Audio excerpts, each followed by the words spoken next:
So just welcome to everyone. Thank you for joining us today. We are so excited to have you. We're gonna get started now. I want to just take a few minutes to ask everyone to just quickly in the chat, if you can let us know where you're joining us from. I know Sylvia already took the lead on that and introduced herself. So if you can just take 1 minute and let us know where in the world you're joining us from. We are grateful for technology that allows us to connect and meet together online, no matter where we are in the world. So just take a few minutes to let us know where you're joining from. And before I unmuted myself, I was saying that my name is Udo Wogu, and I'm one of the co-founders of Bias in African Fashion. And we're going to take just a few minutes to introduce Bias in African Fashion, our organization, before we get into the program today. And as we do that, hopefully we'll have more people join us so that everybody can be on as we go into the main portion of the program. So I'm just going to have our screen shared for a second so that we can go ahead with our introduction of BAF and the organization. So Bias in African Fashion, as I've mentioned, we are the organizers of this event, this program. And Bias in African Fashion is a fairly new organization, just about 2 years old. Really started to help drive change and to be a voice in the African fashion sector. We're a platform looking to really reduce prejudice in fashion in Africa and ensure that access ways to enter into the industry are open to all. Our work really focuses on really building coalitions, working collaboratively with others in the industry to help drive change and looking to see how we can be voices to encourage knowledge sharing, again, so that all can feel that they have access into the industry and they can access what is available for us as a fashion industry on the continent. And we have a number of individuals from across the world who are members of our team. I won't go into all their names, but we have an advisory team made up of people, again, from across the globe, from the US and the UK to the continent of Africa. And then we also have a champions team, also from across the globe, individuals who are working in some capacity in the fashion sector and who are really helping to help us take our work further, whether it's geographically or through functional areas in fashion. And members of our fashion workers team, which is the sub team today that is organizing this event, are also part of that champions team. So the Fashion Workers Initiative, that is one of the areas that BAF has taken on for this year. We have a number of initiatives that we are running. If you follow us on social media or if you have attended any of our events, you know that there are other areas that we are focused on. But this is one of the areas that we are currently looking to do some work in, which is protection of artisans and traditional craftsmen and women. And the aim of this initiative really is to see how we can dig deep to understand the real status and state of traditional craftspeople, artisans, and also factory workers in African fashion sectors, and then work to make recommendations for best practices for engaging with them and to ensure that they are also being protected in our ecosystem. And members of our team, as I've mentioned, some of them were previously mentioned in our champions team, and a number of them are also here today. We have Jose Hendo, who is from Uganda or in the UK by way of Uganda, and she's on. I'm not going to ask her to say anything, but I'm sure we'll hear from her as we have the conversation today. We also have Shola Idowu, who's one of our speakers today. Then we have Morini Keji, Edward Etu, who is also one of our speakers. We have Papo Yayemi, who is one of the co-founders of Bias in African Fashion. And then we have Tina Mbachu, by way of Canada and Cameroon. And lastly, myself, Udo Wogu, currently based in the US, but with extensive work experience on the continent. And with that, we are going to go into our program for today. This program, we called it Sustainability and the Gele, and it's one of the first programs that we're taking on as a subgroup, as the Fashion Workers Group. We have a number of other things that we're planning long term, but we wanted to have this discussion today just to begin to introduce that concept of understanding how our fashion practices, how our culture of dress really impact those who are working in the industry, whether they be those that make our traditional garments, our traditional fabrics, or those who are employed as workers in small scale factories or mom and pop scale factories across the continent. And this conversation really is a bit nuanced for, I think, the Nigeria and the West African market. And it really looks to understand how our culture of dress for festivities around the Gele, which has become almost synonymous with the culture of celebration in West Africa, and the culture of also what we call ashobi, which is wearing coordinating outfits, which are made especially for occasions. What the impact of that really is on our fashion value chain and the workers in the industry. I wouldn't say too much more. I will leave it to our speakers for today to really delve further into that for us. And as I've mentioned previously, our speakers are Morenikeji Edward Etu, who is the founder of Vatiswa, which is a women's wear brand based out of Nigeria, and Adeshola, or Shola for short, Idowu, who is the country lead or country coordinator for Fashion Revolution Nigeria. These are both seasoned individuals who have worked in the field of sustainability, who have engaged with those who are working in the fashion sector, who have a lot to share with us today. And just before I bring them up to take us further, I'm just going to review briefly our agenda for today. We're going to start with introductions, which we are doing right now. I'm just about to conclude. And then we're going to give the floor to our speakers to present to us for about 30 minutes, following which we're going to have discussion and Q&A as an audience. So as they're speaking, make note of your questions, your thoughts.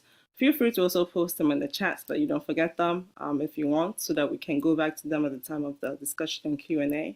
And then we're going to close shortly after that. So we hope to have you out of here in the next hour or so. And with that, I am going to turn it over to Morenikeji and Shola to take us further. The floor is yours, ladies.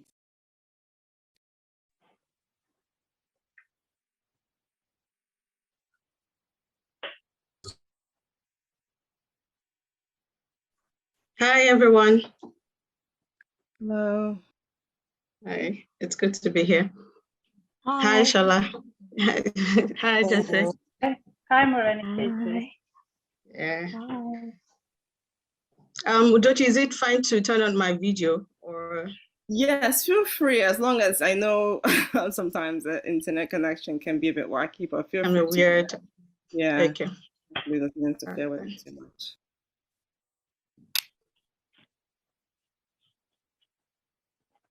Okay. I'm not sure if I have Shola here on the call yet. Yeah. I can't seem to hear. Okay, great. All right. Can you hear me? Yes. Shola, perhaps I think I can. I think I'll take off the camera so that it helps. Hi, Morenikeji. Can you hear me? Yes, I can hear you now. Hello. Hi. Yes, we can hear you. Okay. All right. I think it might be best to turn off the video. Yes. Yeah. While you present, yes, for sure. Exactly. Yeah. Okay. I think the first line of thoughts actually would be to ask how this behavior or this cultural practice, how it affects our society, the Nigerian society, or how you know, Okay, how. turn off my video too. Okay, I think Shola is still. Yes, I'm back. Hello. I turned on my Okay. video. Oh, perfect. I think that would work better. Okay, so I was saying that I would like to ask, I think I'll throw this question to you, Shola. If you can just describe the current state of affairs, like the status quo for how clothing is used in Nigeria, in the Nigerian culture with regards to Gele and the popularly known Ashwebi. Okay. Thanks, Moeni. Could I just ask that for those who don't know anything about the Gele, maybe we need to know something about it. Okay. No. Thank you. Okay, thanks for asking. Good evening, everyone. I'm so glad to be on this forum to discuss an item of clothing that is so uniquely ours, that it's so uniquely ours, and it is so unique to my culture, my own part of Nigeria. But that is, be that as it may, let me go on and explain what the Gele is. The Gele is the head tie worn by women across Nigeria. And for this discussion, we're just using the Gele as a pivotal topic to represent both the Gele, the men's cap, and the Ashwebi. So when we use Gele in this discussion, on this forum, we're actually talking about the Gele, the cap, and the Ashwebi. So now I want to delve into how fashion is used in Nigeria. Nigerians are known globally as very fashionable people. Our fashion is very flamboyant. Our fashion is very, very colorful, and our fashion is part of all that we do, especially our ceremonies. You cannot have any ceremonial event in Nigeria without our cultural, our ethnic diversity in terms of our fashion. And Nigerians love fashion so much that you cannot see a Nigerian outside the country adorned in a Nigerian outfit, and you will not know this is a Nigerian. And our ceremonies are usually very, very loud as well. So we use fashion to celebrate weddings. We use fashion to celebrate burials, naming ceremonies. All events that we engage in, we use fashion as a celebratory item. So because of our diverse ethnic background, we have different types of fashion items. But in recent times, we've been able to adopt some particular ones, especially the Gele, as something that cuts across all ethnicities around Nigeria. And to the extent that even other African countries are beginning to adopt this Gele item as a fashion piece. And even when we have foreigners come into Nigeria, you sometimes find them trying to adopt this cultural practice by donning the ru and the buba and putting on the Gele. But you can always tell when a Nigerian ties a Gele and when a Gele is already put on the head of a non-Nigerian. Morani Keji. Hello. Shala, I'm here. Yeah. Morani Keji. Yes, I'm here, Shala. Add? Yes, can you? Yeah, I think you've been able to cover most of the introduction to what Gele and Ashwebi is. Just as Shola said, it's like Gele, the fila, and the entire Ashwebi is like a celebratory outfit in Nigeria. And not only in Nigeria, it's something that is common within the African culture also. And it's interesting that it's a behavior or a culture, a clothing culture that transcends into all, it goes across all group types in the society. You see the young wear Ashwebi, you see the old wear Ashwebi, you see the rich wear Ashwebi, you see the young wear Ashwebi. So it's basically a common, it's a trend, it's a cultural thing. And the whole purpose of it, of Ashwebi, is for identification, it's to have a sense of belonging. You want to associate yourself with the party people or the people who have invited you for that person, for that party, and it's I know that it's a cultural thing. At the same time, it's just as Shola mentioned, we can be very elaborate about it, like but extravagant in that sense, because you see people go out of their ways, even people who can't necessarily afford it, go out of their ways to buy Ashwebi, to buy Gele, and it's from one party to the other. So just imagine a scenario where you have a party this weekend, and the color or the color of the Gele that they've picked is a green colored Ashoke or Gele.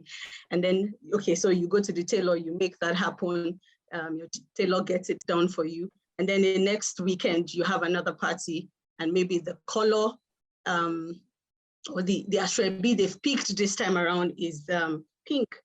And then you find people in and out, like every weekend, people are just caught up in the whole euphoria of, okay, buying Ashwebi and just wanting to belong in that sense of the word, like just wanting to identify with the party people or the people who are celebrated.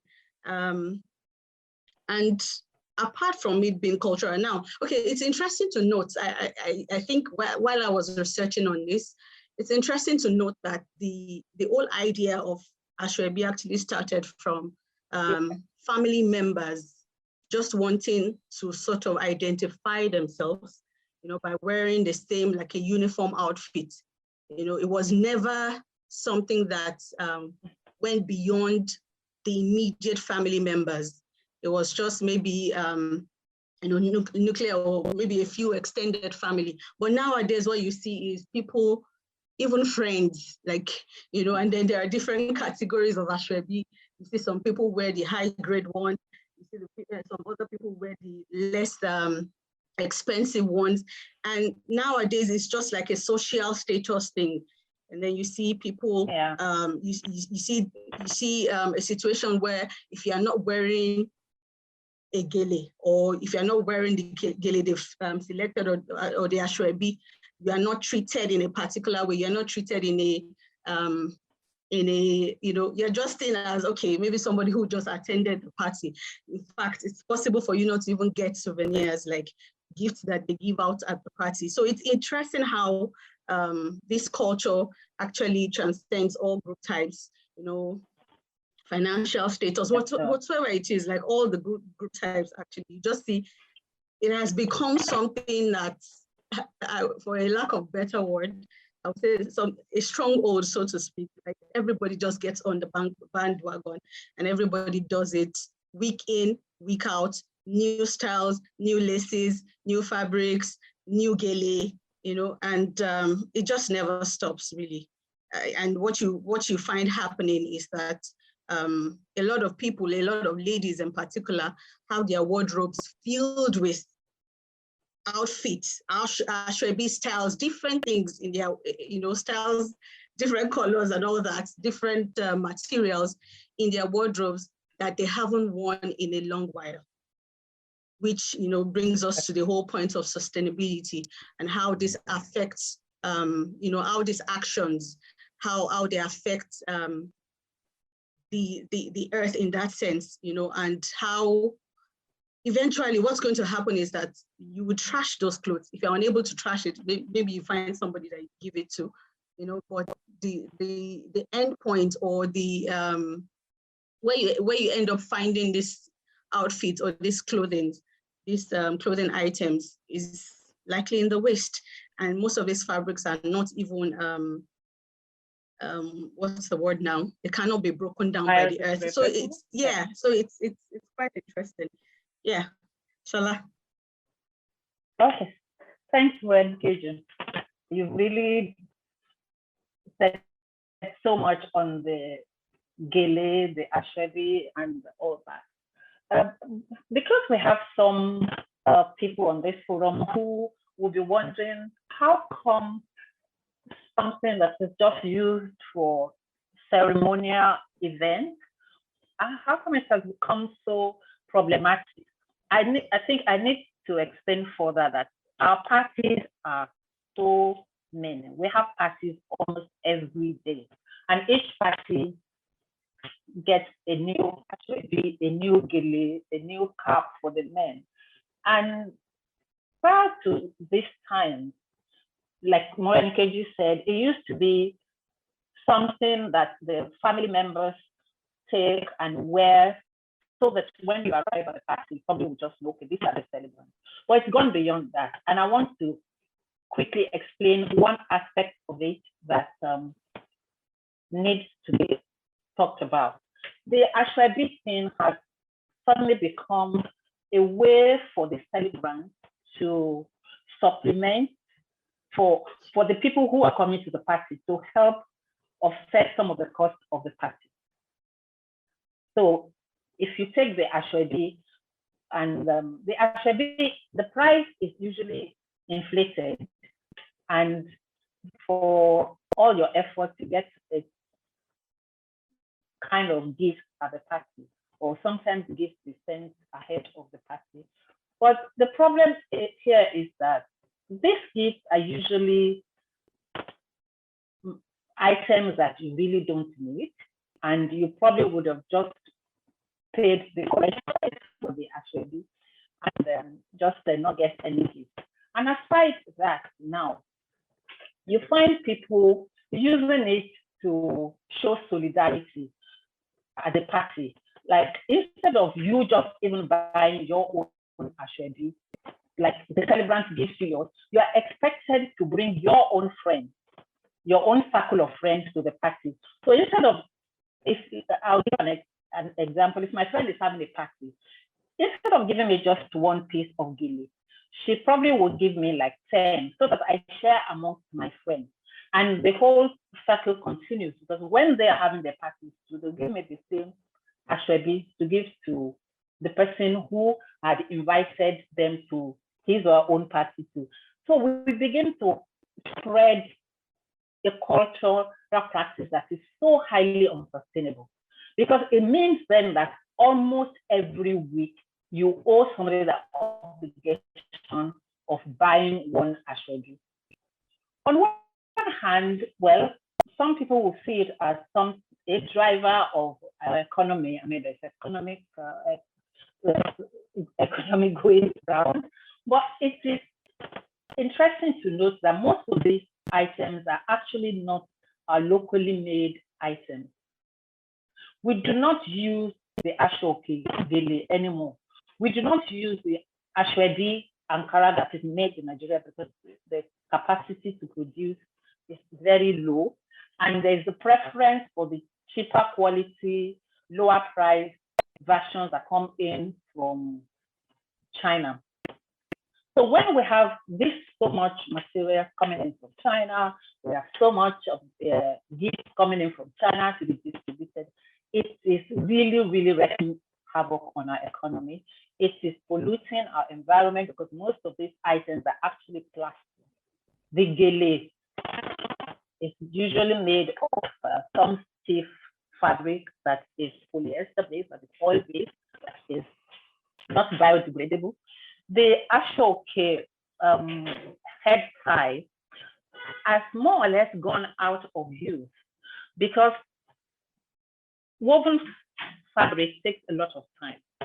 And because the practitioners of this craft we've not been able to actually pay them commensurate amount of money to the amount of work that goes into it. So you have fewer and fewer people making woven ashoke. And even now, we have semblance of that being produced and sent to Nigeria from China. So everything that comes in here comes in such large quantities that you wonder how these people who actually had the custodians of this heritage craft can compete. Because I mean, if I'm going to have a party and I'm needing about 200 egg ties, I would rather just get this thing flown in than have just the production capacity. I know how long it takes to produce ashoke, to weave fabric. So I know it's not going to be feasible for these people to produce this material. So most people would rather just import the Chinese version of the head tie and use for their factories and make more money to the detriment of this heritage craft and the practitioner, to the extent that you won't find any young person who wants to go into that business now. And ultimately, we will lose this very, very important part of our culture. It is very important art. So we need to step back and look at all the issues around the culture of Ashwebi and the pollution we're causing our country. Yeah, thank you, Shola. Yeah, thank you so much. You know, I was actually going to also speak about the impact on this practice, and thankfully you touched on a number of them. You know, it's easy to actually see that this practice as something that, okay, there's no harm in, you know, keeping your culture, you know, or you know, celebrating with others in that sense. You know, it's easy for us to say that it's a cultural thing, and we want to uphold the culture of our country, of our community or society. And but the truth is, while we may have some advantages, just as you highlighted, the economic advantage in sense that, okay, people who sell these fabrics, or people who sell Gele and all these things, yeah, they make money and all. The downside to it, or the flip side to it, is the fact that most of these things are imported. They are not locally made here in Nigeria. And just as you said also, the locally made ones like ashoke, they're even more expensive because they are handmade, you know, woven. Just as you said, it takes a while for them to for ashoke to be woven and produced locally here in Nigeria. And so, because when you think about those things, then you almost wonder what the whole point of, you know, sustaining this practice, what the whole point is about. You know, there are lots of disadvantages. Actually, there are a lot of negative impacts that it has on the society.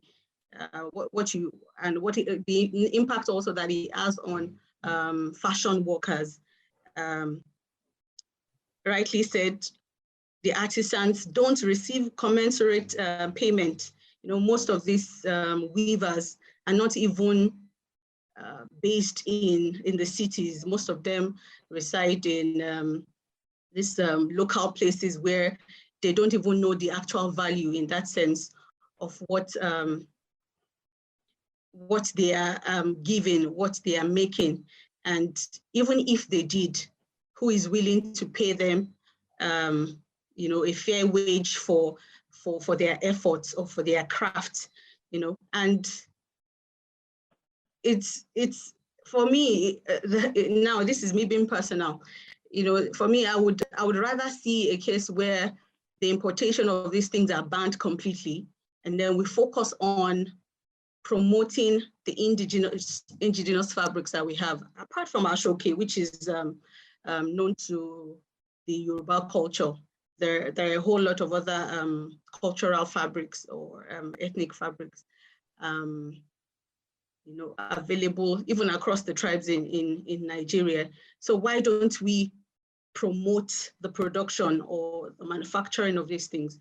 And I want to also believe that for the timeline, to make it so cost effective and all that, perhaps even we need to start looking at how to mechanize some of these processes, just to make it in such a way. I don't know if you understand what I'm saying, Shola. I know that the whole idea is to protect and preserve, the culture in terms of it being handcrafted and all, but if we have it in Nigeria where we can have a mechanized system, have a loom or have many looms whereby you can just produce, and the production time is shorter than what it currently is, perhaps we can have a more competitive price. There are a whole lot of things to actually look at in terms of providing solutions to the existing issues when it comes to this practice. And then you also find out that you also see rather that tailors, they just charge ridiculous rates when it comes to making ashwebis, and because what you would find is that there's a demand, there's a high demand for ashwebi styles every weekend. And so if you're not even willing to accept a particular rate for it, that person may as well move on to another tailor. And so you also see the fact that even tailors are not being fairly paid. It's not commensurate with their effort. It is bespoke tailoring in that sense, because the person comes to you, you tailor it according to their body and all that. And that's happening, yet they pay peanuts. So there's a whole lot of things to look at when it comes to how this impacts the society and even the workers, the fashion workers, in terms of the artisans, the ones who weave ashoke, and then for those who also tailor it, who make the garments. Basically, I would say that it's not a totally, how do I put it? It's a practice that has more of negative impact than positive impact on the society and even the fashion workers. So I would like to ask Shola, what do you think can be done? I've highlighted a few. I'm so sorry, I went off. Can I continue? That's fine. Okay. I'd actually gone ahead to say a few things. Yeah, so I was actually asking you what you think the way forward is. Like, how do you think we can change the way we currently do things? The way we currently use the ashwebi, or the way we currently practice. I'm sorry, I'm not going to be able to say anything about that. Nobody, I don't think anybody that's going to be able to change the way we practice. That practice is so ingrained in us. That is not the issue. The main issue is to enlighten ourselves about the impact of this practice, and then see how we can make sure that we still have our practice, but we do it with the thought in mind that we have just one planet. And when there's no planet, there'll be no practice. So we need to protect our environment. I mean, we can, it used to be difficult to talk to people about climate change and all that. But events in recent times, everybody that there's actually something called global warming, and each person is beginning to try and see how they impact the environment. So we cannot continue to have this many polyester-based, oil-based textiles sitting pretty in our wardrobes, and then ultimately ending in the landfill, because it's been a big challenge trying to repurpose this Gele and even the ashokes. I'm sure a lot of people who have textiles in their wardrobes are aware that, because these things are made of yarn, threads, and all that, and all these threads have shelf life. So you cannot just keep them in the wardrobes forever. after some time, they begin to just, if you pull, they just tear. So we need to be very considerate of the environment. We need to be very deliberate in our choices. We can still party without over-consuming, overproducing, and just generally negatively impacting our environment and even our own private economies. Because we spend so much time, I don't know the sense there is in just buying something that you just want to wear once. There's no way something that takes so much time and so much resources to produce can be a disposable item as we use the daily presently. You use it once and you just keep it there. The actually you wear it once, the next time you want to wear it, there is another one for that party. So we can still party, but we need to sit down and address the issue of how do we party without generating so much waste. Indeed, I like how you address that. Very true. There's no way we'll be able to. I'm an Ijebu person, so party is ingrained in my life. You know, and even though I'm here talking about Gele and reducing waste and all that, I tell you, before the end of this year, I have about 6 Geles that are going to be sent to me. If I choose not to buy them, they would just dash them to me. So I think we need to all get together and address what do we do with the Geles? Because apart from moving forward and trying to reduce the amount that you buy, what about the ones that are already in the wardrobe? Like the ones that are already on ground here, what do we do with them? So we need to look at upcycling them, repurposing them, and that has been a kind of challenge that I've thrown at some of our designers, and I'm taking it straight to Yaba College of Tech for them to challenge the fashion design students there to come up with what do we do with them. We can reduce moving forward, but what about the ones we already have? I mooted the idea of this talk to a friend of mine, and pronto, she sent me about 70 head ties. Like she doesn't know what to do with them, and since I am addressing the topic now, I should find something to do with them. And some other people have been calling me too.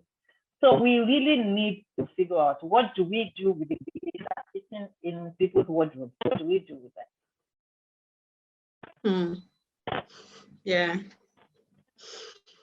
It's interesting. It's just as you said, I think it's a conversation that has to continue. Thankfully, the world has become a global village, so everybody is aware of what's the impact of all these things on the climate change and all that. So I think if we keep at it, campaigns just to drum it in so that people really think about it, particularly Nigerians.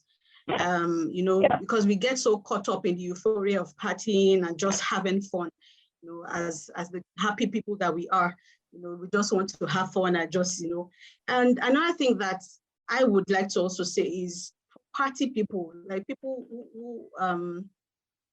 who invite others for their parties. One thing they can also do is to just, instead of doing Ashwebi, why don't you just call a color?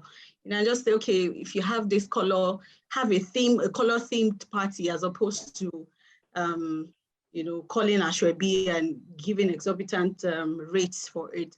Another thing that I've noticed about Ashwebi, well, for someone like me, my decision to stay off buying Ashwebi was because I realized that I would actually spend more money buying the Ashwebi, sewing it, and then at the end of the day, I'm unable to even get the party person a gift, and it doesn't make sense. So if I'm celebrating with you, although I understand the fact that for some people, they just need you to identify with them, they don't necessarily need gift from you or anything, but I would rather just present you with a gift rather than buy Ashwebi.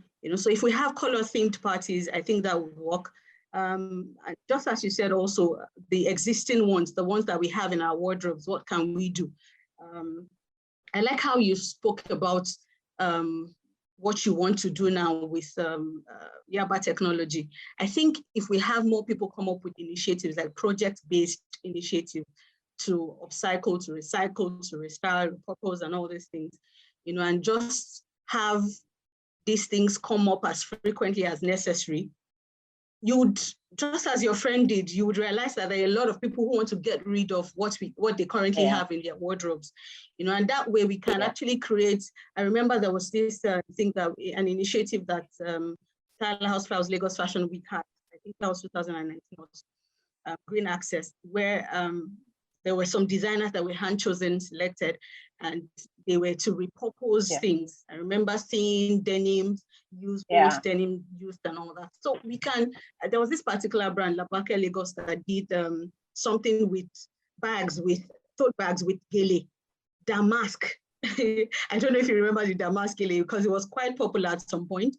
I remember that she collected as many as she could, and she was able to make them into tote bags. So we can have project-based initiatives like that to just have people come together, because I think the reluctance on the part of the designers now is, honestly, I think about it, I'm not so sure, but I think it's about the fact that, okay, the process of searching for, sourcing for these things, and then, coming up with something to, and it's almost as though you want to, I don't know how to explain it. Like, you actually want to be original in that sense. You want to create your own thing from scratch. Meanwhile, you can actually repurpose. One of the brands that does that very nicely is Unko Official. And, if we have more brands actually come up with such initiatives, or maybe people like us who see that there is a problem actually come up with project-based initiatives, like we can come up with it 4 times in a year or something. We ask people to bring in their old Gele or old Ashwebi, and you have designers, younger designers, and possibly the older ones come in, and just have a session of repurposing things and coming up with better ways to just reuse these things. I think that would actually work.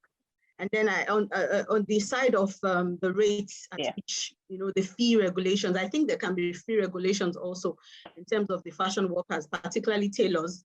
I feel that if the rates, and that's my own thinking, if you would have to think twice about how much you're paying for Ashwebi, tailoring and all, perhaps it can even dissuade some people from, just engaging in the act. And I've actually realized that now, particularly people of the younger generation, my age, that most of us actually don't buy Ashwebi like before. I'm not sure if I'm fully correct, but I've noticed it amongst my circle of friends that you would hardly find them buying Ashwebi. They would rather go with the color, the color of the party.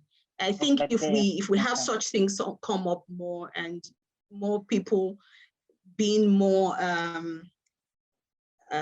thoughtful, like if they actually think about the whole point and where the end point of these things are, I think it would actually help, and we can make better choices.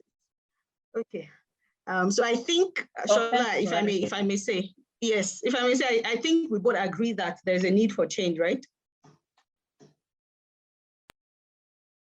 Yes. Yes. Sure.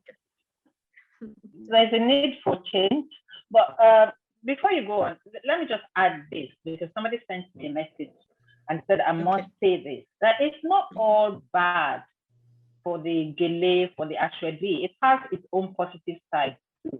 It makes it easy for some people to attend parties. And since I'm the one that said there's no stopping the Nigerians from having the parties must go on, that it makes it easy for some people to go to the party. When the Ashwebi is like an African wax that it goes for like 4,000, 5,000, then that's a leveling thing. Some people love that because it makes it easy to go to the party. So just take it, worst case scenario, just make a rambuba and you're part of the party, instead of going to buy lace or going to look for color. Because when you pick the colors, our people are very, very good at expanding anything. because they'll come up with all kinds of colors, onion yellow, onion blue, you know, so even colors that no other person. So because fashion really is aspirational, you use fashion to define who you are trying to be, you know. So I understand that aspect of it, that because when the average Nigerian is going to a party, she's not just going. I'm talking about the women's folk. When a Nigerian lady is going to party, she's going to a party to give them finish. She's putting her best foot forward. You know, it's a competition. It's a fight to finish. It's a show off. Yeah. You know? So you need to take cognizance of that too. Yeah. Oh, I'm there. You know, I'm here. Give them finish. You know, so it's a culture, and yes, it's a culture. Yeah. Thank you, Shola. Thank you for that. And then I need to quickly add this again, because if not for this practice of this weekly Ashwebi, there would not be much work for our independent dressmakers to do, because we have so much inflow of ready-to-wear garments coming in. So if our tailors don't have this Ashwebi.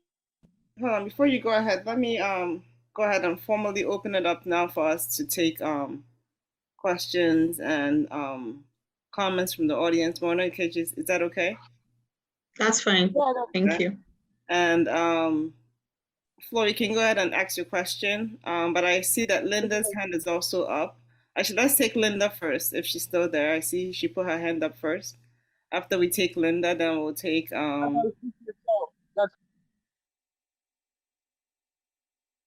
So Linda, please go ahead. Hey guys, how are you guys doing? I hope you're all well.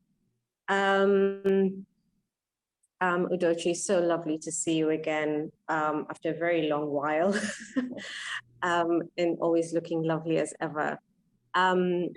Ladies and gents, it's such a blessing for me to actually, you know, to be here and actually to hear what you guys are talking about. I'm going to chime in on cultural respect, because a lot of us, and I see even Sylvia made a comment on the chat session about incorporating culture and everything. One thing that Nigeria really stands strong, I feel like Nigeria, Ethiopia, you know, there's different fabrics of Africa where you emulate and you have such a strong background, and it's so beautiful. And repurposing and sustainability is also a very key part of it. One thing that I would love to say is, for me, it's just looking at it from a very outside perspective, because I curate events. I love to support designers. I'm not a designer, but I understand the fabric of what the business of fashion is, and I respect where your culture comes from. One thing that we're not taught how to do is to celebrate that African culture. Right now, Nigeria, you guys all are on the epitome of everybody is looking in. South Africa, and other places. And so let me start first with saying, Sylvia, 100%, because I'm going to talk now to a Kenyan brethren and say 100%, figure out a way to uplift this part of your culture, you know, from Busia and weaving and all that great stuff. But the one thing that I really want to say is, in terms of sustainability and repurposing, I think that no matter what happens, you can take a look at a garment and you can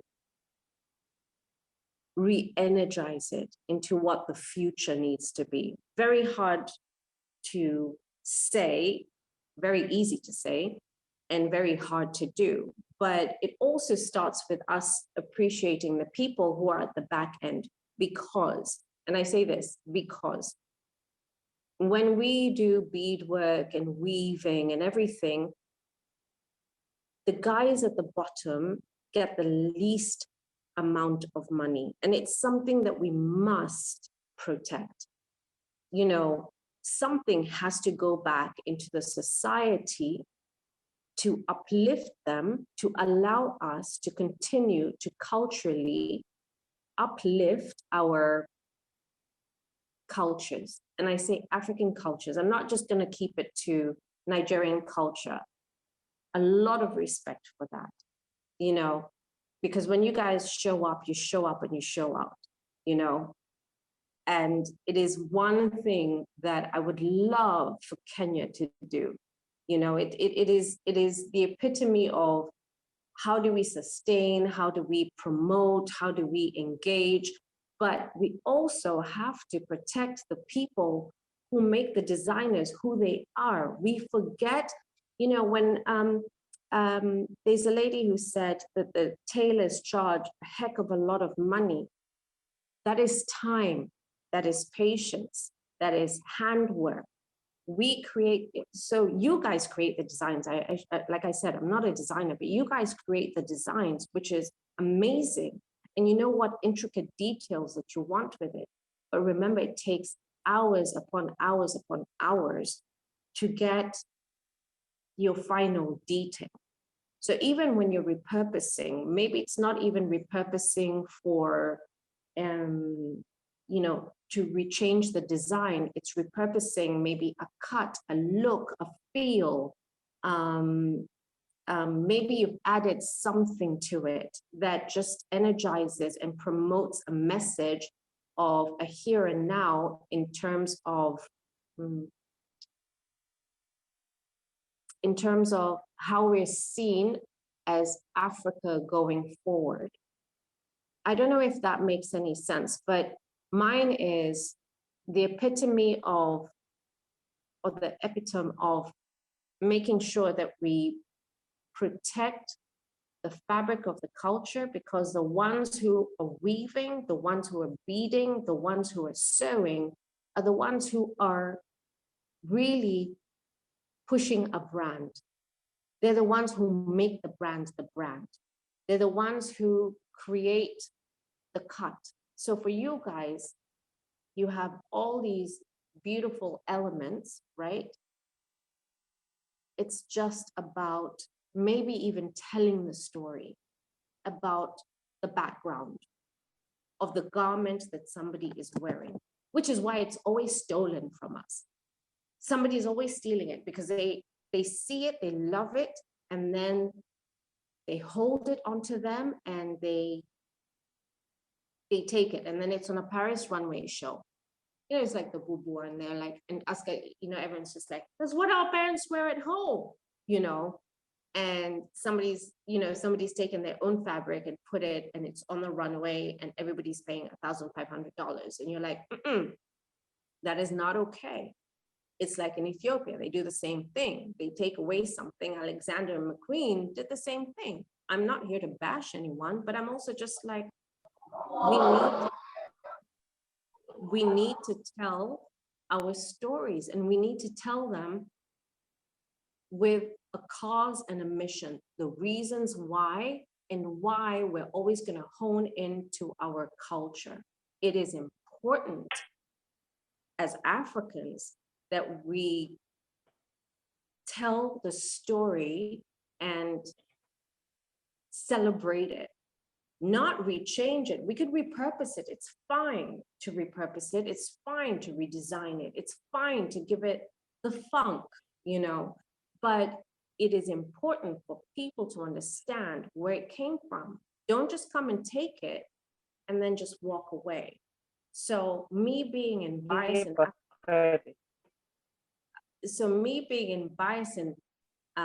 you know, in this beautiful group, is just to make sure that people understand we need to retell the stories and retell them well, and come up with those campaigns that say, when we're talking about a certain garment and what women wear, and what I've recreated on this other side is because this was my mom, but this is me now. This is the new woman. And these are the women that I'm working with, or these are the men that I'm working with, not to put men aside, but this is the reason why. This is how they do it. And this is why we do it. And it's a pride entity. And it's something that we need to push forward and carry forward and continue being the reinventions of design. Because what our Thank you, Linda. grandparents started, Thank you so much, Linda. Sorry to cut you off, but I think you've said a lot of very insightful things. Just because of time, I wish we could let you go on, just so that we can also get to others. But thank you. Very great comments. Couldn't agree more with you. But again, I'm so sorry. We have to just cut you off so that we can get to others. Is that okay? Or should I give you 1 minute to wrap? Thank you. Thank you for the time. Okay, thank you so much. No, that's it. You know, I really love what you guys are doing, and I appreciate it. Thank I you, said my Linda. piece. And Linda is a member of our champions team for BAF. So thank you for joining us today and for those great comments. Okay, so I'm gonna allow Floor to speak, and then Jose, and then we'll let the speakers give their feedback based on those comments, and then we'll also take lastly the comments that were put in the chat. So Floor, please, 2 minutes so that we can get to everyone. Yeah, right. To take back Linda's point about the lady who said that artisans charge too much. But then again, there's a difference between a local seamstress, a tailor, and a couturier. So wherever you take your Gele, however you get charged for it is relative according to the person's pocket, isn't it? So I just don't agree that you should try and control the price of it. And the lady who was speaking before, when she said that it was being produced in China, the problem with Gele is being produced in China is that they're not made out of natural cotton, which Ashwebis and, Ashwebis and Gele actually should be made out of.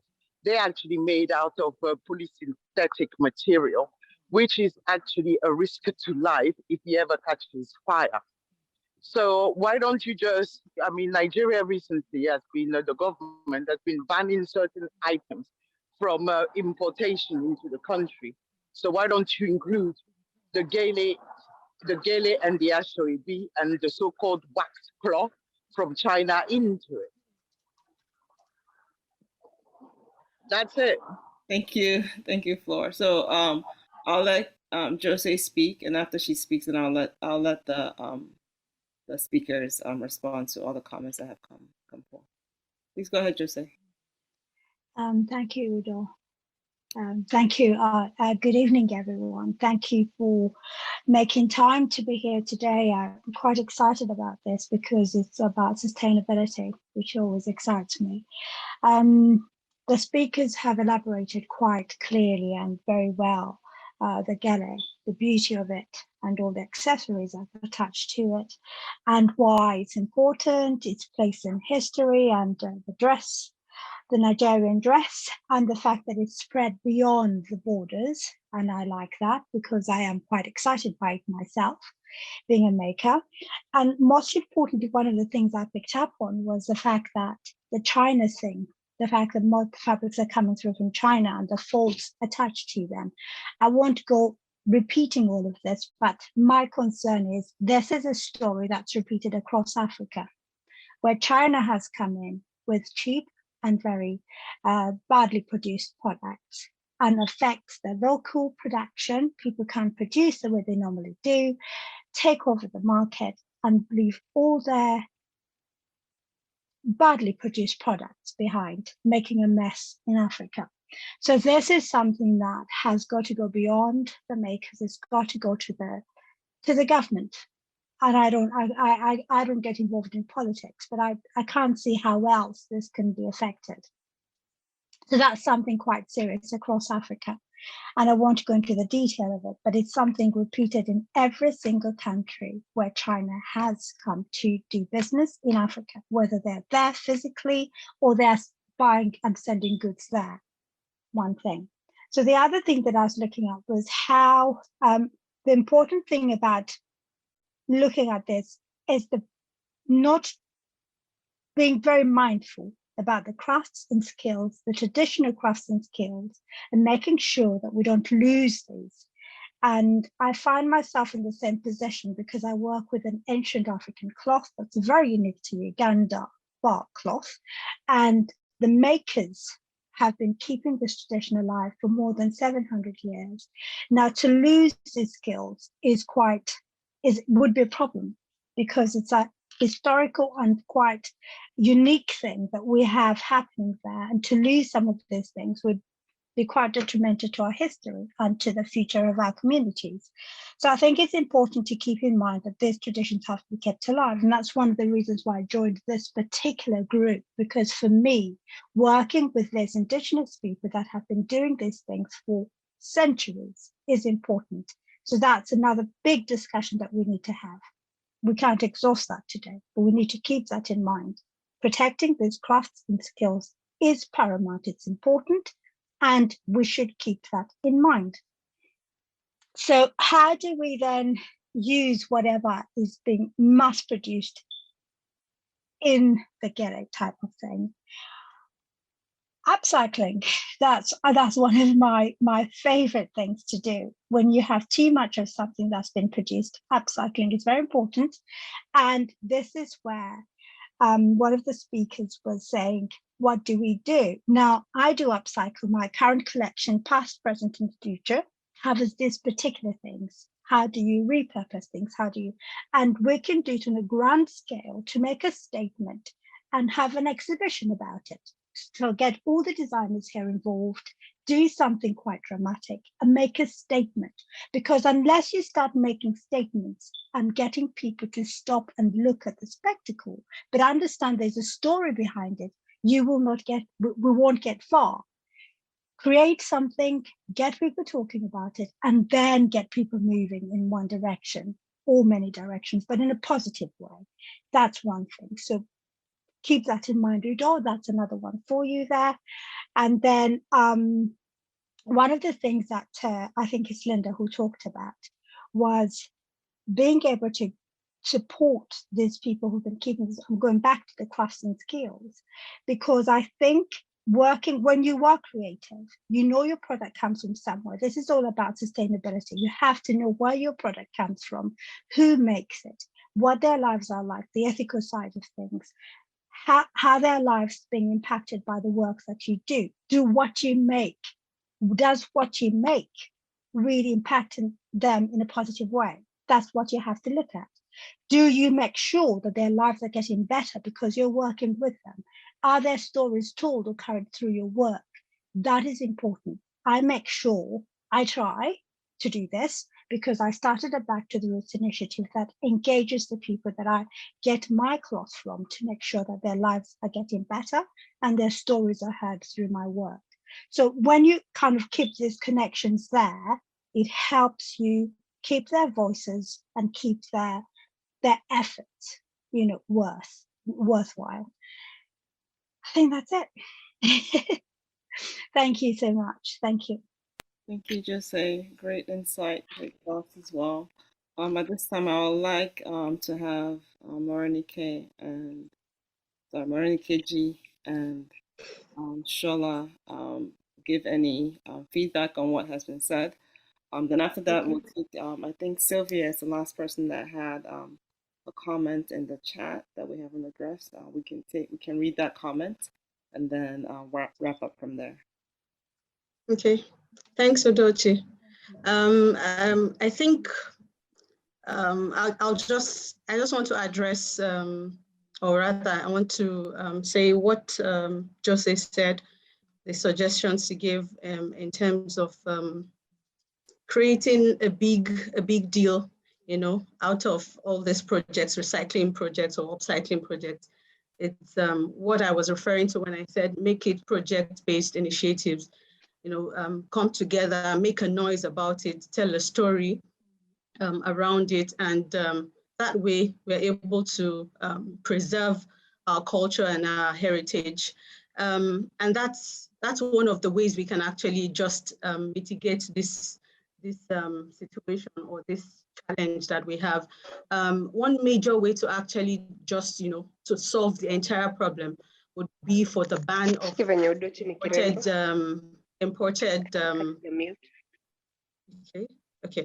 ban of imported goods, clothing items, from China. If that could be done, it would actually solve a lot of problems. And then obviously in our own little spaces, what I was trying to say earlier is this: if each person makes that decision to say, okay, instead of me buying Ashwebi, I would rather go with the color theme or color scheme of the party, and just use that to associate with them or as a sign of solidarity. And then on the part of the artisans, I said that if we could have fee regulations, in fact, a case where artisans actually place their rates at a very high, their what's it called, tailoring fees, if they make it higher than what it currently is, that would naturally discourage people in making clothes. Because what we find happening nowadays is that it's so easy to go to a tailor and have it done at a very ridiculous rate, at a very low rate. So I'm saying if we had a case where tailors were charging a lot more across board, if it's a tailor that has a work studio, a tailor that is on the street, if you had that kind of thing happening, like that fee regulation, that would discourage people from engaging in such practices. So ultimately, if there are different ways to look at it, it starts with us as individuals. If individuals can start taking smarter decisions that have impact on the global world in general, on the climate, then it's a step at a time. And then ultimately we believe that the nation can also buy into it if they are not being corrupt. Thank you. Thank you, Morenikeji. Shola, any thoughts from you? Any last thoughts from you before we start to close out? Thank you, Morenikeji. I'm going to do is, what we're going to do at our own end at Fash Red Nigeria is to change our slogan, who made my clothes, to who made my gele, because we want to focus some attention on these people who make these gele. And then we want to do a gele drive. What we intend to do with that, what we'll be trying to do with that, is to actually get people to go dig into their wardrobes, because most people never really get to see these geles. They just keep putting them there. But if you try to do like an overview of the geles, like say, okay, let's do an old gele drive. You will need to bring out all the geles in your wardrobe, and you will actually come to terms with how many geles you have in your wardrobe. So we'll do an old gele drive, and then we will work with some Nigerian designers to come up with ideas on how to repurpose the gele. What we will be trying to achieve would be to make items out of the gele that we can actually export, premium quality items. But that's another thing, too many tote bags. But we want people to really go sit at their tables and really crack their head and come up with beautifully designed items that can command some high prices in the international market, so that we're not just wasting effort in repurposing the gele, and it will still be given out as tote bags, and people will still throw them away ultimately. So we want to focus on this heritage craft.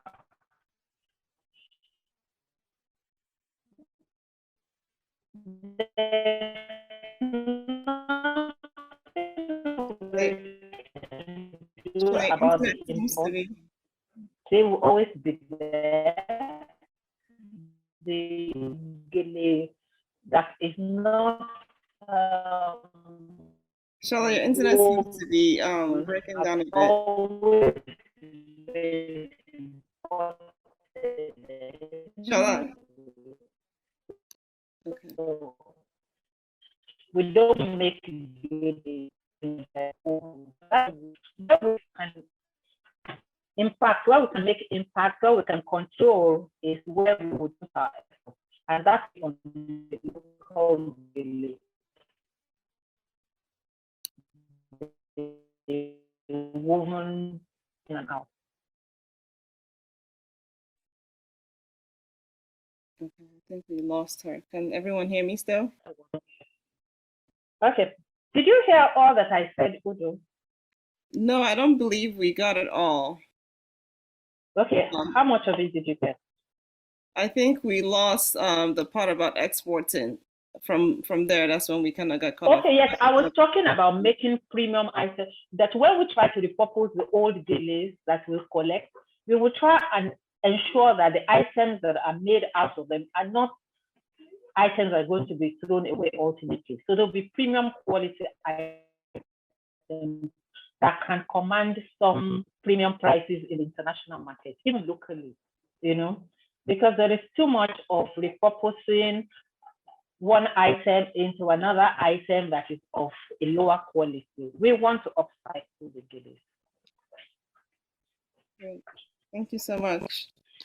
Okay, so as we get ready to wrap, grateful for this wonderful conversation, the ideas that have come out of it. I've been taking notes, but there's, I think, so much to digest. I will have to go back and really watch the video again. And we'll make this recording available to everyone as well so that you can also go back and take the time to digest, because I think there's so many great ideas that came out of this that even if each of us just So took how much of that did you get again? Oh, we got all of it, Ola. Okay, Yeah. good.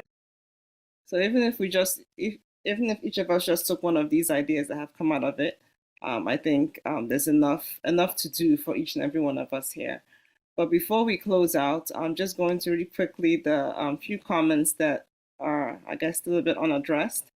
I know that Sylvia, when we were talking about what to do with the geles, she said that we should donate some gele to her, which I think is a wonderful idea. Maybe some sort of cross-border gele sale online. People can auction off or sell off their old geles to people. Similar to what Shola, I think, was saying, taking the items that we have, the geles that we have, and looking to see how we can create items with them that can be sold outside the country. And also Sylvia's comment, I know that Linda touched on it briefly, but I'm just going to read it out loud. And if Sylvia, if you want to add a bit more to this, that's fine. If not, we can follow up with you further on it offline. But Sylvia wrote in the comments, she said, I'm always inspired by Nigerian culture. I love watching the geles in Nigerian weddings and the flamboyance. And you adorn and carry it with you everywhere you go. I'm trying to repurpose my culture, Luhia Marachi, by using our traditional basket weaving culture as inspiration for our jewelry made from banana fiber, where I also work with women and farmers for the economic empowerment. I'm originally from Busia in the western part of Kenya, which is my rural home where the whole banana fiber production takes place. So I'm not sure, Sylvia, if you want to speak and add any more to that. If you want to do that, that's fine. But I think this is great, as Linda said. It also reminds me a bit of what Josie is doing with bark cloth. I'm not sure how far back this tradition of using banana fiber goes, but I think it's very much kind of in the same vein, traditional fabrics that are also biodegradable that are great for us to continue to use in modern times. So if you want to add a bit more to that, feel free. If not, it's okay. We can follow up with you privately on that and see how we can support you in some way in what you're doing. I was just gonna say originally the basket weaving culture is done by reeds, and I think what else, bamboo. So the culture is dying away in my rural home, which is sad. So I'm trying to repurpose that and encourage the continuation of the culture by using it as inspiration for the jewelry. So our jewelry is, we make it from banana fiber, and the process is right from production, harvesting of the stem and extracting the fiber. And this gave an opportunity for me to work with women in my rural home and farmers. Great. Do you currently have some items that you guys have produced, a line or anything? Or are you still just in the process of getting that started?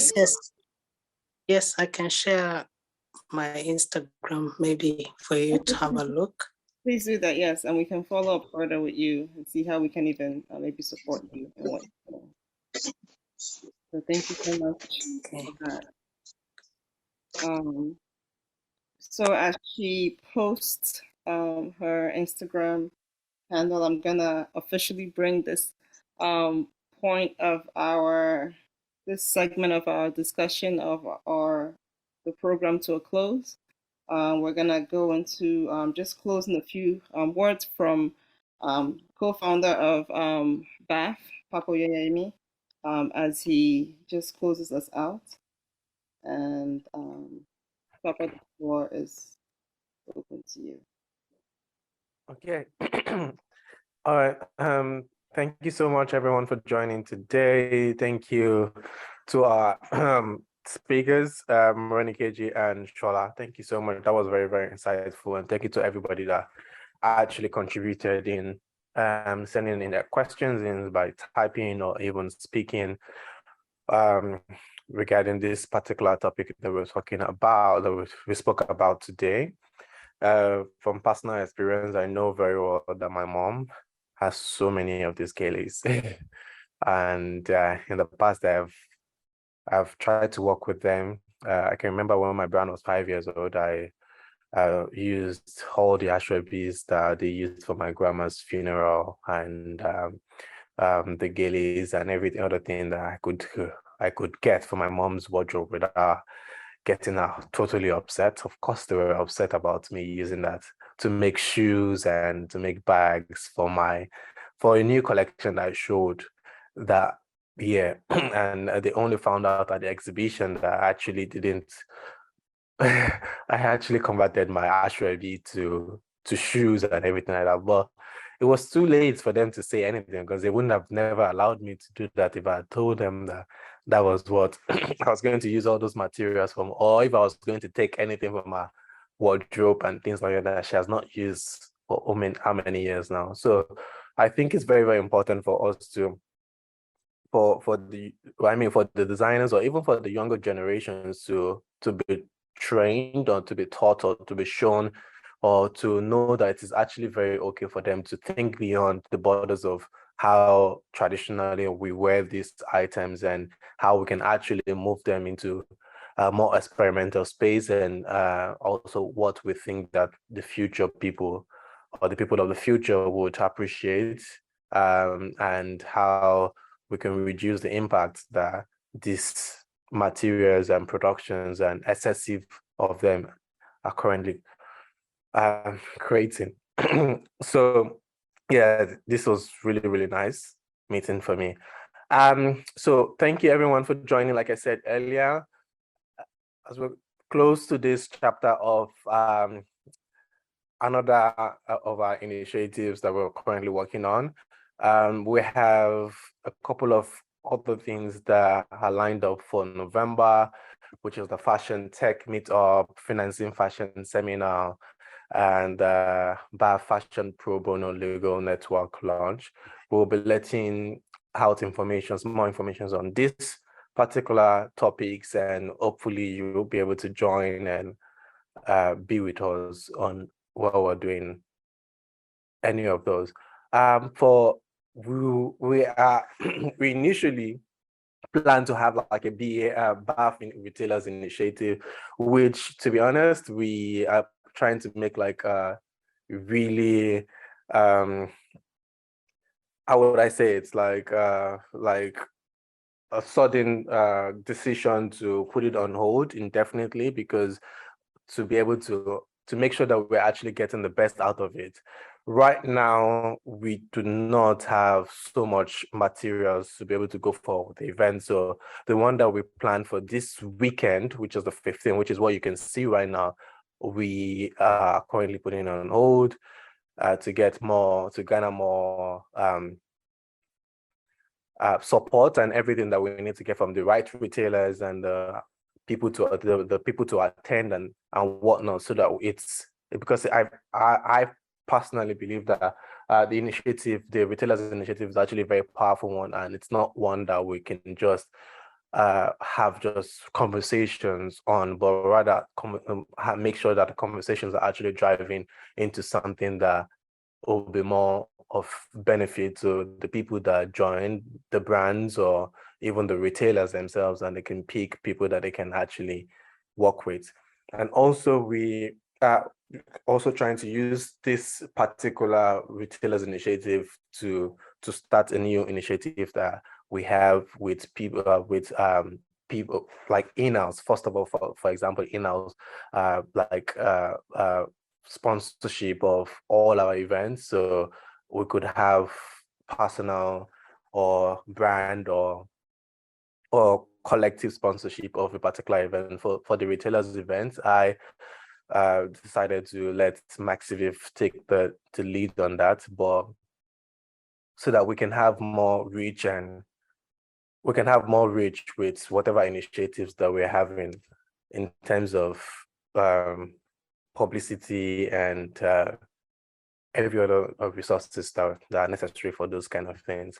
So for the retailers events, it has to be put on hold indefinitely right now. We would communicate that across. If you have any other thing, you can always reach out to us. Thank you so much again for joining today on sustainability and the Gele. Thank you. Udechi, are you there? You're muted. Yeah, thank you, everyone. So our program has come to an end. Thank you for joining us, and we look forward to having you for our future events. And as was said previously, we'll make the recording of this available to everyone to be able to watch again as needed. So thank you. All the best, and take care.